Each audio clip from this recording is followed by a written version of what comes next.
और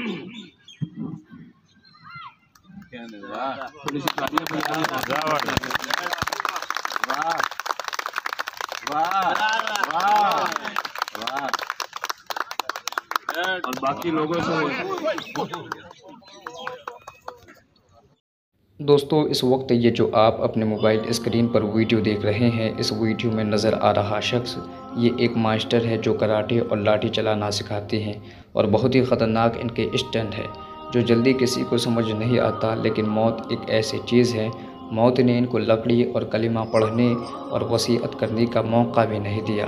एक झटके में मास्टर का खात्मा हो गया। ये मौत हम सब के लिए एक सबक है। इसलिए मेरे प्यारे दोस्तों, मौत से पहले मोहलत नहीं मिलती। अभी आपके पास वक्त है, जल्दी से अल्लाह तबारक व तआला को राज़ी करें, नमाज़ों का अहतमाम करें, अपने माँ बाप से प्यार से बात करें, उनको कभी तकलीफ़ ना दें, अच्छे अखलाक में बातचीत करें और ज़्यादा से ज़्यादा नेक काम करें ताकि मौत के बाद हमारे काम आए। दोस्तों आपसे गुजारिश है, आप भी कमेंट में आमीन ज़रूर लिखें, वीडियो को लाइक और शेयर ज़रूर कीजिए।